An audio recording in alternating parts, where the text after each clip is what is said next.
I'm Heather, and this is the Living with Addiction podcast, where I show you how you have more power than you realize when it comes to helping yourself and your child that's struggling with addiction. A few days ago, I did an interview with the hosts of the Safe Home podcast for struggling teens and their families finding their healing path. The hosts are 17-year-old Joey, who is recently in recovery, and his moms, Beth and Jan. And they share from their heart their experiences and struggles with addiction and mental health. I've never gone back and recorded an introduction to a podcast after doing an interview, but this interview made me want to point out a few things because they're just too important for me to take the chance that you don't hear them. First, please don't think that you won't get any value from this interview because your child is older or doesn't live at home anymore. There's so much more value here than that, no matter what age your child is. This interview was such a great reminder that when we really listen to our kids with an open mind and heart, they have a ton of wisdom to offer. My daughter didn't open up to me very often and have deep emotional conversations when she was using, but when she did, I was always in awe of her wisdom. There was way more going on than met the eye. And just because somebody is struggling with addiction doesn't mean their voice doesn't matter. And that often gets lost in the intense pain we're experiencing and the destruction that we experience from addiction. As parents, we end up doing way more talking than listening because we think if we just find the right words, we can fix them. But in trying to fix our kids, we stop listening to them.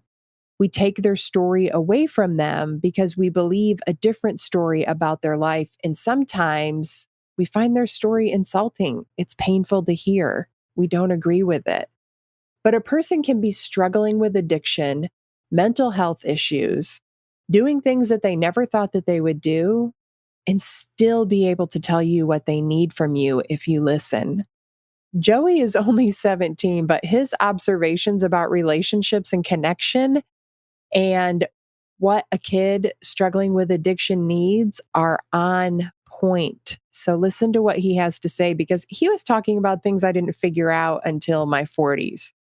And Joey's mothers, Beth and Jan, have a beautiful, loving approach to supporting Joey, but not enabling his addiction. There's just so much to learn from what they share as well. I mean, some of it came naturally to them, but they also worked really hard. They did the work to be on the same page as parents, to come to an agreement about how to support Joey. And they worked hard at keeping their marriage healthy and happy as well. So there's so many great nuggets of insight in this interview. I wanted to make sure that you knew that this will help all parents, not just parents of teens. Hey, everybody. Welcome to a new episode of the Living with Addiction podcast. And I am getting to interview some great guests today from the Safe Home podcast. I have Joey, Jan, and Beth on, and they all recently came up with this idea. I guess it was Joey's idea. You guys can tell me more about that in a second. To make a podcast for struggling teens and their families who are finding their healing path. And I think I've listened to all the episodes so far. I've loved it. I would have loved to have had it when I was first dealing with my daughter's addiction. There was just the language, they have their own lingo and all of the things that they do that we just don't understand. I spent so much time Googling all these different words that I would find in her phone. So I really could have used this podcast when I was first dealing with my daughter's addiction. And so I just love the message that you're sharing on the podcast, like that you're educating people, but also people getting to be in your presence and observing the way you are supporting Joey. And I think that was one of my favorite parts about it too. Just seeing the way you guys interact and how safe of an environment you've created for this open dialogue about things, because you're learning, Beth, firsthand as you're talking about things that Joey's experienced that you didn't know, and that you're just creating a safe place for him to do that without any judgment. And it's a safe environment for him to be able to be open to just sharing openly. Because if you guys got off the podcast and started arguing or judging or something like that, this would never work. So that's one of the things I love listening to it, is just the things that you aren't saying, but hearing that beautiful, safe environment that you're creating with this Safe Home podcast. So Joey, Jan, Beth, whoever wants to go first, do you guys want to tell us a little bit about your podcast and what really pushed you to start getting this message out there? Well, yeah. Hello, my name's Joey. I just, I don't know exactly how it came up, but I just remember me and my mom were talking in the car about like podcasts. And then I was like, wait, that sounds like a good idea. I mean, sometimes listen to podcasts like Joe Rogan and them, but I was like, we could do something like that. And I think we could help some people because we've had experiences that not a lot of people talk about. And I think it would be really helpful for people to like hear experiences firsthand and know what to do in those situations as a parent or someone who's supporting someone in need of help. So yeah, that's mainly how it became something, and it really grew over time. And just a short amount of time, it grew pretty exponentially. Yeah. Is there anything you want to add to that, Beth or Jan? I'll just say, this is Beth. I'm one of Joey's moms. And every time we've had a little reprieve in the chaos of addiction and all that, we always say, Joey, this is going to make an awesome book or an awesome song or an awesome movie or whatever. But now we made a podcast out of it. So, which I think is awesome because it will last forever. People can access the material anytime, accessible to everyone. And so we're really happy about it. And I'm so proud of Joey for really desiring to turn his pain and difficulties around and help other people. Yeah, I had a guest on, I don't know, within the first couple of weeks that I started my podcast. She has a podcast called Sober Powered, and she started it after she quit drinking. And just watching her life over the last year, her podcast is like in the top 2% now. And it's such a great and needed podcast. You know, she just studies all about alcohol and addiction and just talks about the facts of it, which we need more of because there's not enough of this kind of conversation like you guys were having, where you were talking about, Joey, that made you want to do this podcast. I think that the more we talk about it, the less stigma there is, and the less parents take it personally when their kids are struggling with addiction, because I think that that's a really painful part of it. So what's happening in your brain, Beth, as you're learning these things real time during the podcast that you never knew before? Yeah, a lot of the stuff I knew, Joey had been having trouble for about 3 years. For a lot of that time, he was living with his dad. So I was really out of it. I didn't know very many details. So now he's back living with us, and I'm hearing some of these things that he's done or that have happened to him. Like, what? I think you can hear that in my voice. Like, oh my God, she just found that out right now. Yeah, it's pretty terrifying, but it's the kind of terrifying that, well, I'm glad I didn't know about it then, because I would have probably lost it. But now knowing that he survived that, I'm just grateful and just a big sigh of relief. Yeah. I mean, some of the things that my daughter and I laugh about now, the stories that she tells me, like on one part of me just wants to scream and the other part of me is laughing with her. It's just, I'm so grateful that she feels comfortable sharing that stuff with me. But on the other hand, I'm like, wow, I did not need to know this. Yeah. It's good to have a nice dark sense of humor sometimes about this kind of things too. Yeah. I mean, we laugh about things we never thought we'd laugh about. Yeah. So in one of the episodes, or I think I heard you say it a couple of times, Beth, that like something good comes out of using, and you kept asking, so what is that? Why do you do that? And I think that it's such a good question and such an important point, because parents keep asking why, like, why? Oh, I know that's what I was asking. Why are you doing this? Why won't you stop? And I never really thought about, I could only see the bad. I couldn't see any of the benefit that she could possibly be getting out of it. My daughter is who I'm talking about. And so I love that you pointed that out. And Joey, you said some of the benefit was like escaping from pain, or it's just an escape from life. You want to tell us a little bit more about that to help parents understand? Because I think understanding that can help parents be a little more compassionate. Oh yeah, of course.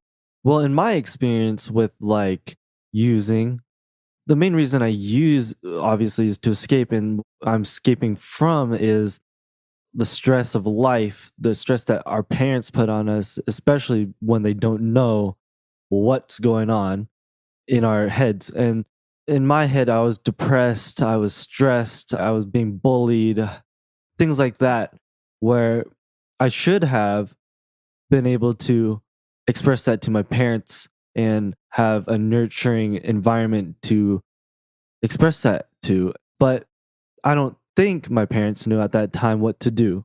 So, what kids usually go to is drugs or other substances or an addictive like activity like sex or something like that to release and cope with what they are going through at that moment. So, I guess what to answer your question is really just to escape from the pain of reality.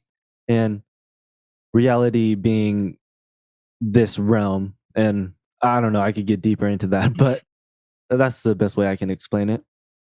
Yeah, one of the things that really helped me have more compassion for my daughter and understand what she was going through is when I stopped like judging it so much and started thinking about ways that we were similar, ways that I escaped, and that how really lucky I was that the ways that I was escaping were socially acceptable.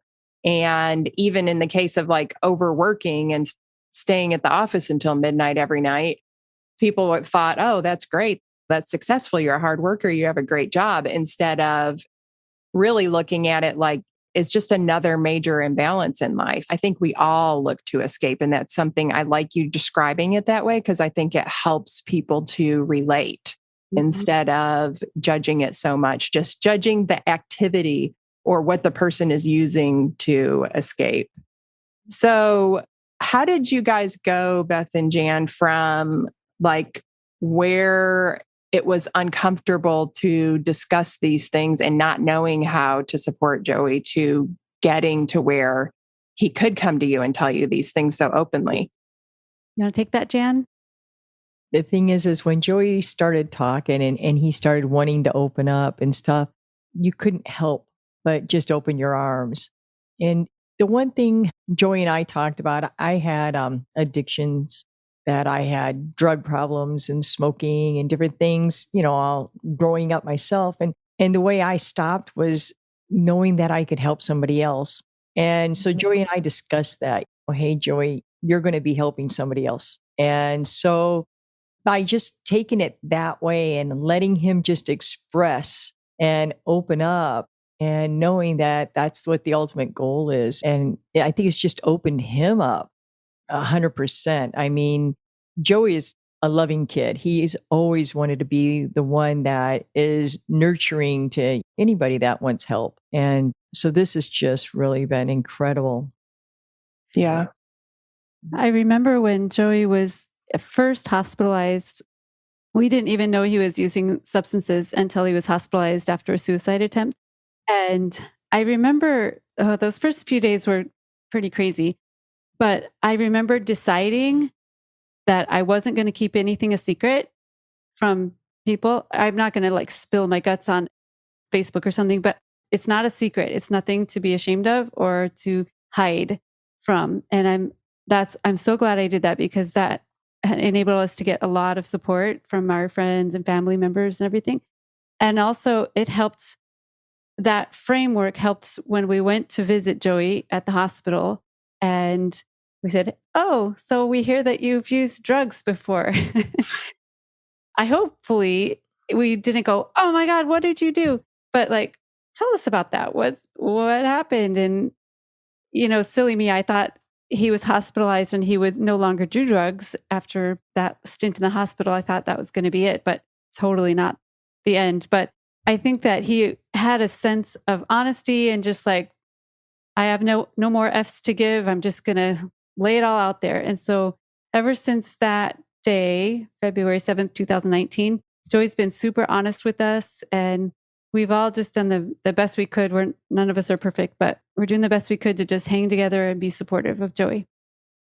Yeah, that was what I noticed about you guys right away when we met, was just that you already had that loving, supportive, like that behavior down. But I was stuck in this wanting to be loving and supportive with my daughter, but always losing my temper, not being able to get it across in the right way, probably shaming her. And Joey talked about that in one of the episodes you guys did. And I thought that it was another great point to bring up, because I was trying to help her, but in my effort to help her, I was probably, for sure, not probably, for sure, shaming her and making her feel worse. So do you have anything that you want to say about that, Joey? Like maybe some examples of what parents do that they think is helpful, but actually feel shameful when you're struggling?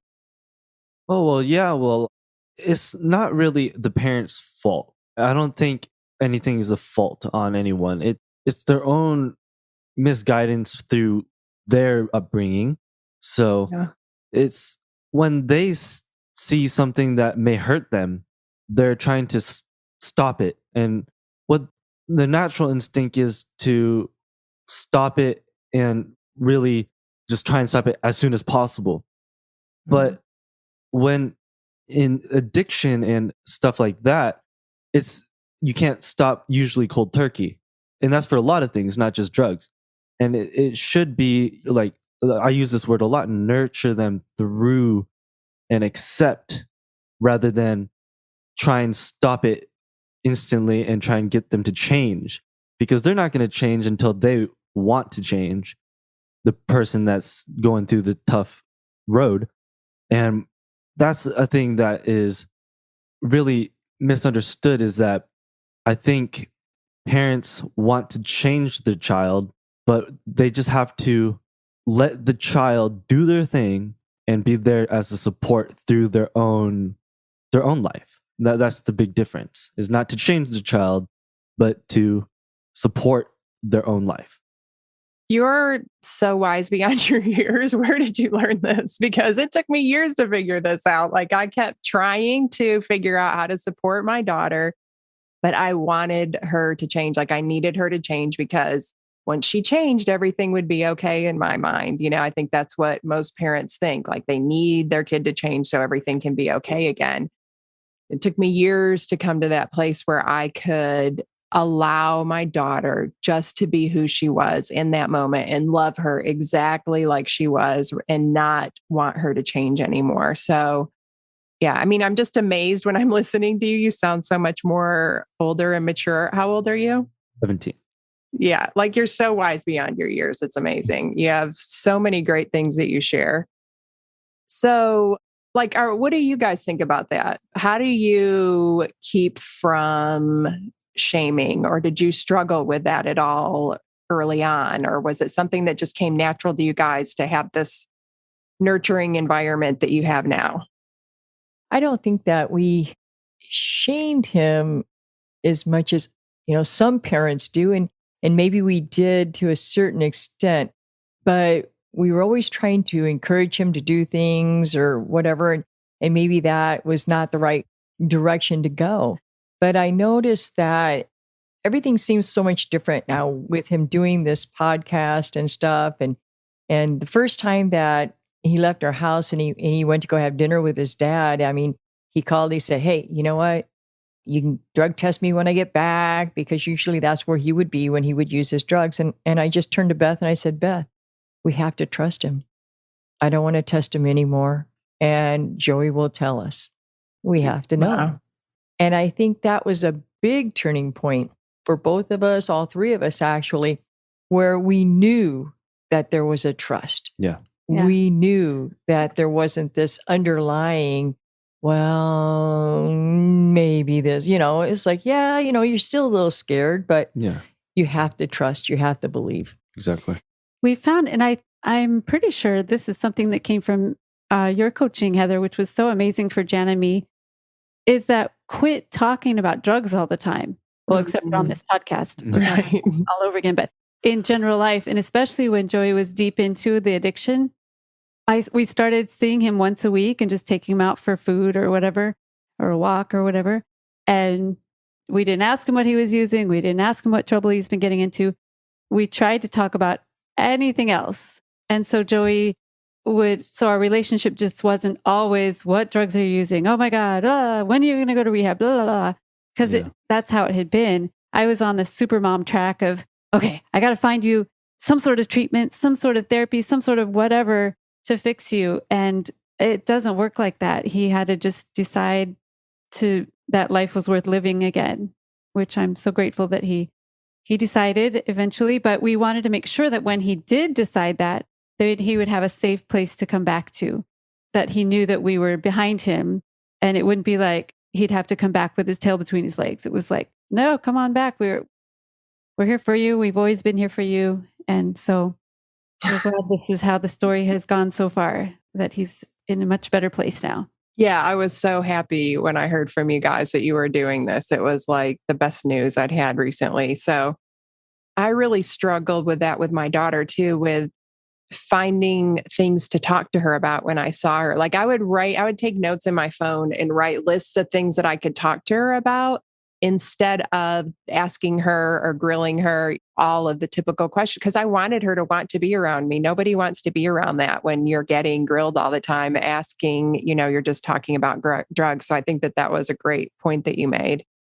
And it is challenging because when a person's using drugs a lot, they don't have a lot else going on. Yeah. I'd be like, hey, what you been up to? And he'd be like, nothing. The conversations were a little bit, it was a little like pulling teeth sometimes. But can I add to that? Yeah. That was actually the best part about what Heather, I think, taught you guys, is because that it was so helpful when I could get out of that little paradigm I was in for like just those couple hours I was with you, to just be in a normal life for just a little bit.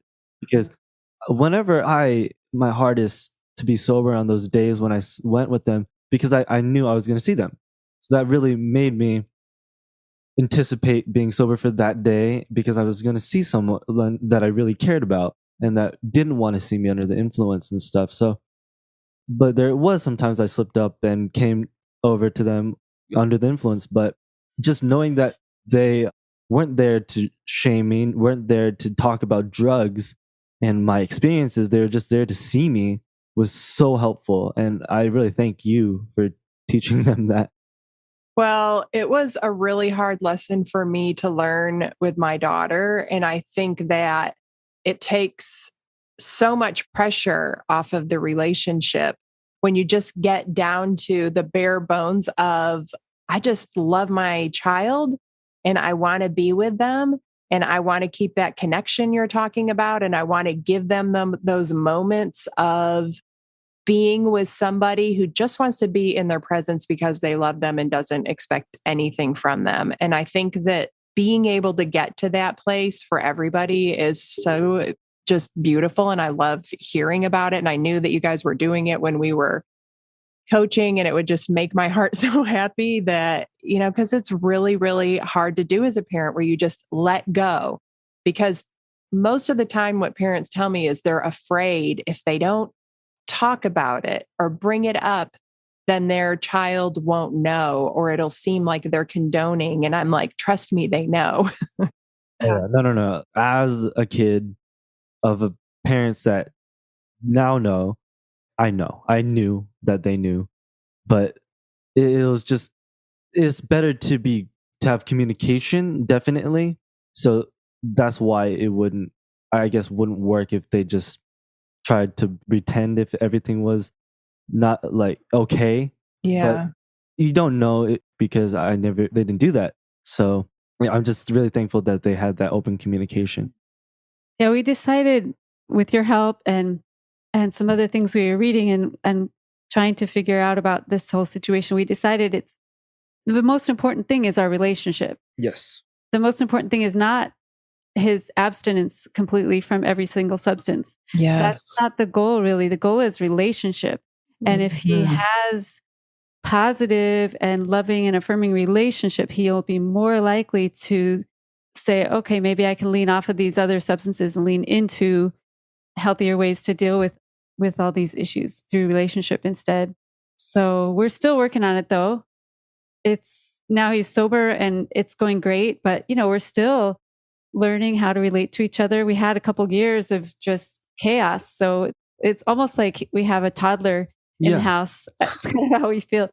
I don't really even know what to do sometimes. Well, yeah, it's because literally I took a break from you guys at the age of like 14 and I just stopped giving a fuck, really. And then now I'm back about giving a fuck. And I really am 14 trying to rebuild and catch up to who I truly am. Yeah. Right. Catching up to do. Yeah. But he's doing awesome. And we are so grateful for you, Heather, for your guidance. And it helped Jan and me so much. And we really credit you with a lot of this turnaround. And well, thank you. You guys came to me already on a great path. So it made it really easy to work with you and just see how much you guys are like the perfect example of just showing up with love in your heart and keeping that connection. And because those drugs are on the other side pulling so hard, like we need to be there to be able to just even have a little bit of influence that they trust us enough. Maybe they won't listen to what they ask us about, but at least they're asking us and not somebody else who isn't maybe going to give them the best advice. So I wanted to talk about step parenting a little. And I was listening to your episode, the latest one recently, where Joey and Jan were talking, and I had to like turn it off for a minute. I was almost crying because it was just such a beautiful exchange between you guys talking about how it's really not so much a step parent situation. But I know that at times, like when my daughter started using, I was married to somebody who was not her dad and really put a lot of stress on our marriage because it's one of those things where you go through stressful situations in life, but it lets up. And that's the thing about dealing with a kid's addiction. It never lets up and it just keeps putting on more and more stress as things escalate. And so you have to work really hard at two things. So you're working hard at trying to figure out what's happening with your child and how you can support them, and then working hard at your marriage. And I often felt like stuck in the middle because my ex-husband and I had very different views on how we should approach things. So how did you guys approach that? Because I think I hear that from a lot of parents that they are in that either they're the mother or father that they're with doesn't agree with them or the step parent. I mean, it's the same. It's always whether you agree or not and how you come to a common ground on things. Well, I guess I'll step onto this one here. No pun intended. The one thing is that I've been in Joey's life since he was about 5. And incredible child. And Beth, the way that she parented while he was a child, I just was always in awe. And so when we started going through that, the one thing that kept us going was our communication and what we believed, because it wasn't one of us saying, okay, let's just let him do whatever he wants to do, or we can't let him back at the house, or we got to watch this or what. We always kind of sat back and discussed different things that we needed to do. So we tried really hard to keep our communications open. And that really helped with when we came to see you, was making sure that we were on the same page, that we were doing the same thing. I'd never thought of Joey as a stepchild.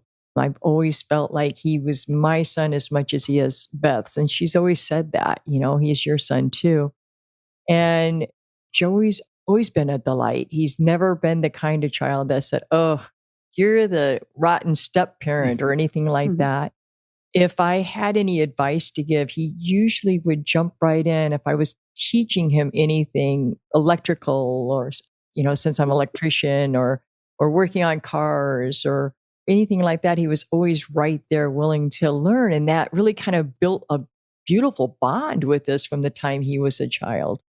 So I kind of think that we've just kind of always had that, but we just kind of like step back. And we were very careful not to say negative things. We didn't want anything, because you can't take it back. Yeah. Once it comes out, that's it.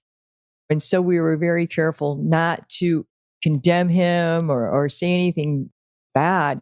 He probably felt that we were acting different ways or something like that, which is very common for children. But Joey has been such a joy, like I said, from the time he was a child. And it was so hard. It's hard you can't just turn your back because he's got an addiction. If you really stop and think about it, we all have some sort of addiction. There's something we are addicted to. Like you said, whether it's legal, working, or illegal, drugs or drinking or smoking or whatever it is, we all have some sort of addiction. And so if you can turn that in and look at yourself as, how have I dealt with my addictions? And maybe that can help.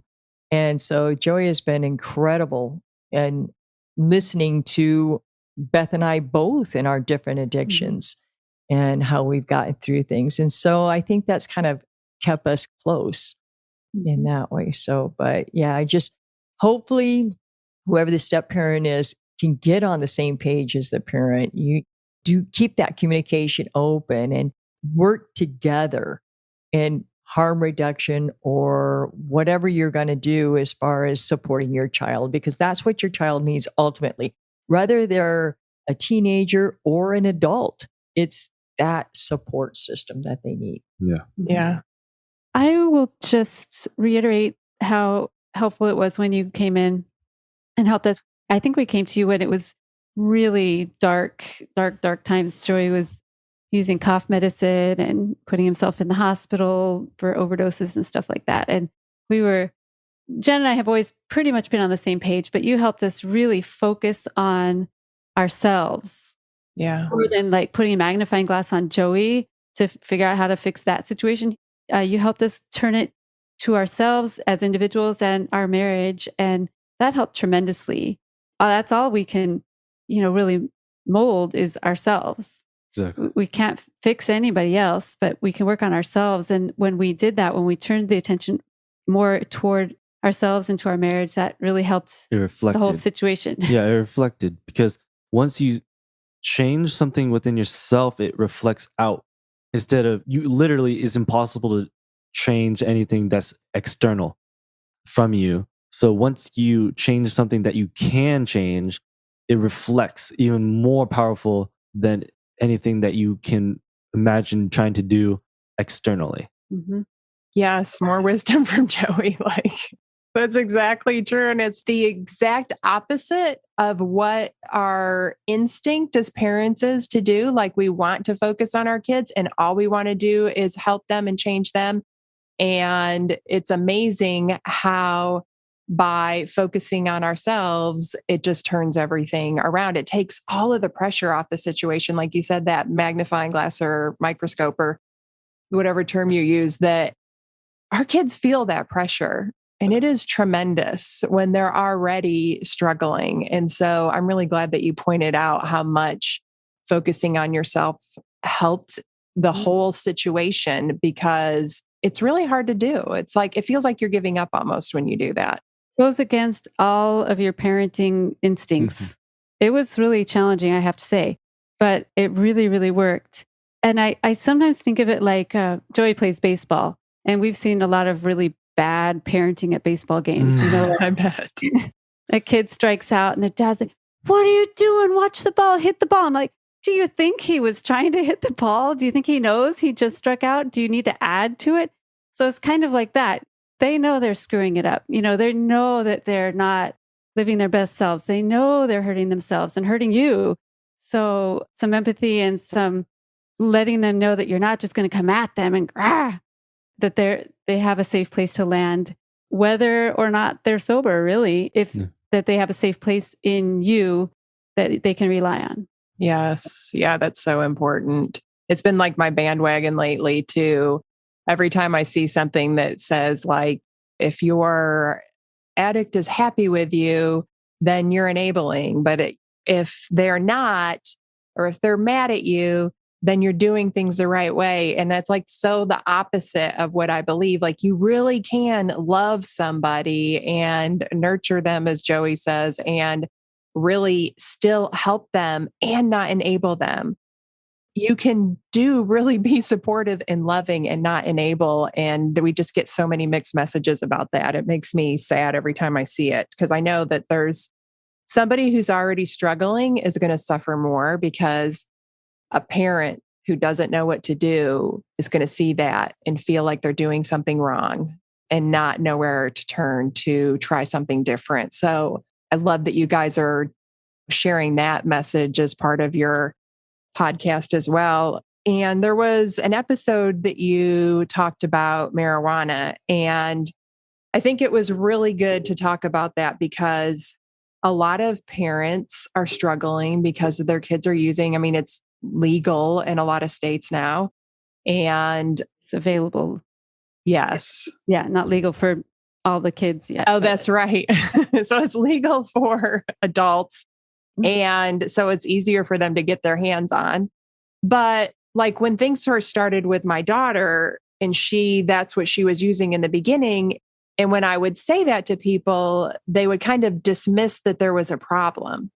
And some people might be able to drink and have one drink and it doesn't have an effect on their life. And some people might be able to smoke pot or take gummies or something and it doesn't have an effect on their life. But other people should never drink. It's going to ruin their life. And I think it's kind of the same thing when it comes to using marijuana, whether it's smoking it or eating it or taking gummies or whatever. Yeah. The way Joey used it, he used it in an extreme way. He would use as much as he possibly could to get totally gone. So it affected him so much. And people would constantly say, oh, it's just pot. Yeah. Like, he's only 15 for one thing. And it affects teenagers differently too than grown-ups. And then there's the whole vaping thing, which makes the pot way worse than what we had when we were kids. Yeah. Well, I was going to say that to a lot of people that don't know, weed is actually a psychedelic. So that in high doses, obviously, but the doses that we have now, making it psychoactive to a point where it's psychedelic. But it is definitely something you shouldn't take lightly if your kid is doing, but obviously don't do what you're thinking is shame them and say, don't do this. Understand what they're doing. Okay. We got a communication. That's cool. Then say, let's see how you're using it. If it's affecting your life, we should change things up. Use a harm reduction. Maybe if you're coughing a lot, maybe just do edibles instead. But edibles, I'm just going to go into the scientifics about that really quick, is edibles are actually way more potent. I think a lot of people do know this than normal just smoking it because it turns into THCA rather than just normal THC. So you can really overdo it pretty easily. Yeah, on just brownies or whatever. I didn't know that. But it's safer than the smoking because at least your lungs are not getting damaged. What's the THCA? It's a different, I think it's just another molecule combined to the THC. It just makes it a little more potent. Okay. Well, there's so many THCs out there. There's Delta 8 THC, Delta 9. There's now Delta 10. There's HHC THC. There's what other THCs? There's THCO, A, and I think THC like V or something now. There's so many different THCs. Each has a different potency. Each has a different psychoactive like compound. I don't even know half of the stuff, but I just do know that that's how they're getting it legal in smoke shops now. And also with the kids using, they often will go underground because you can't go to a dispensary when you're 15. So they get it underground and then you have no idea what's in it. You have no idea. There's been fentanyl laced cannabis around here whatever is in it, it could just kill you. You never know. It's really scary. It is scary. And for my daughter, I felt like she was already struggling with depression and it just added to it. Yes. Well, it is a depressant. So people don't really realize that it's a depressant and a psychedelic and a stimulant. It's all those really, but it does depress the nervous system. So it will actually cause, like alcohol, which is a depressant too and a stimulant. It will depress your emotions. So when you come out of it and you're sober, it's just going to explode you full of emotions, and you're going to feel all those emotions more. And then that's going to really enhance the depression, enhance anxiety. That's why people get a lot of anxiety when they smoke. And then just make you want to do more. Exactly. Because you don't want to deal with that. It's a cycle. Yes. Yeah. So is there anything that we didn't talk about that you guys want to add to the conversation?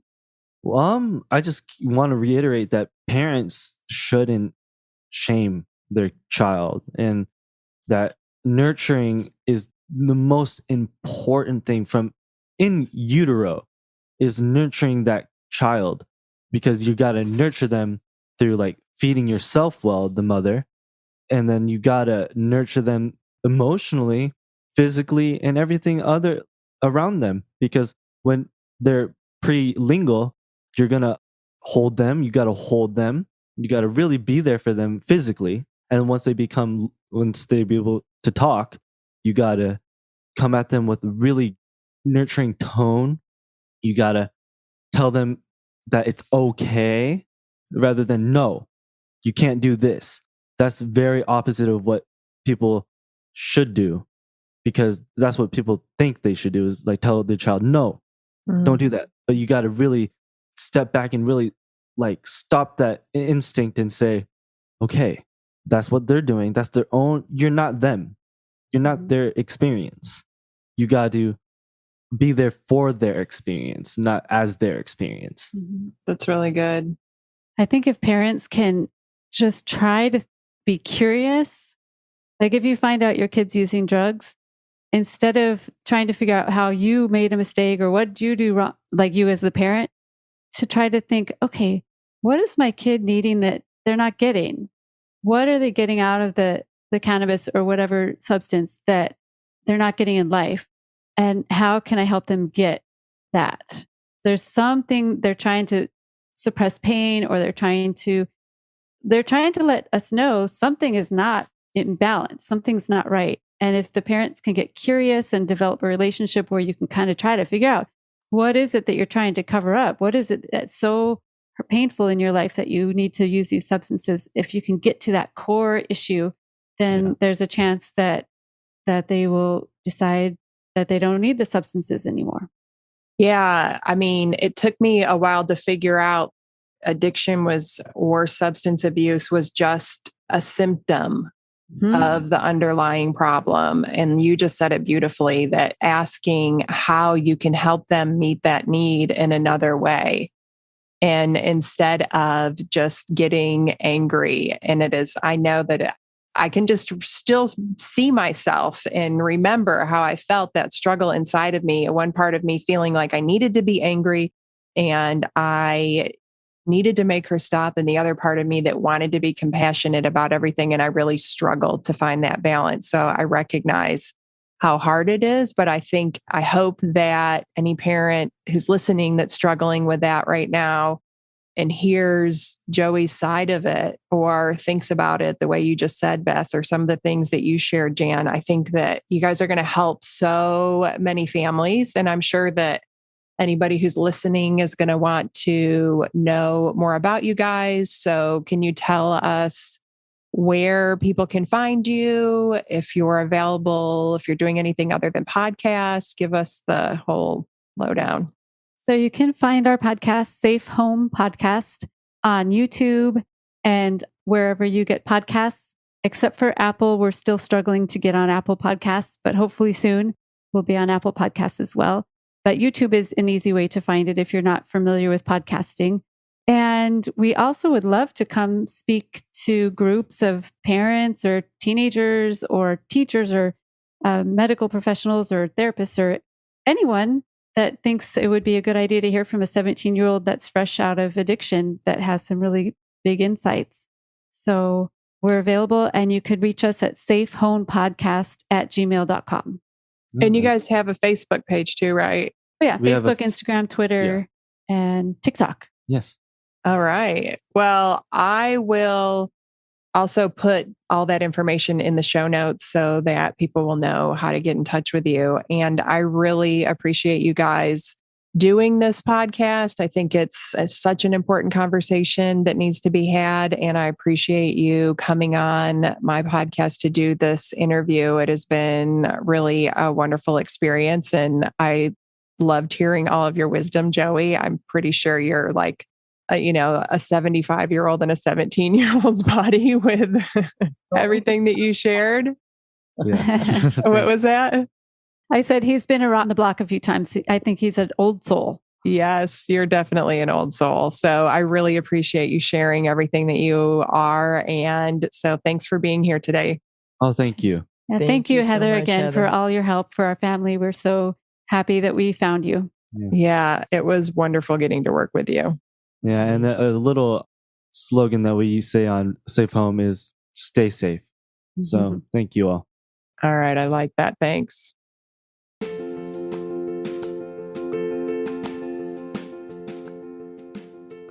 Thank you for listening to this episode. If you want to learn more about my work, go to heatherrosscoaching.com. If you want to help other parents who are struggling with a child's addiction, you can do it two different ways. First, you can share the podcast with them directly, or you can share it on your social media. Second, you can leave a review. Talk to you next week.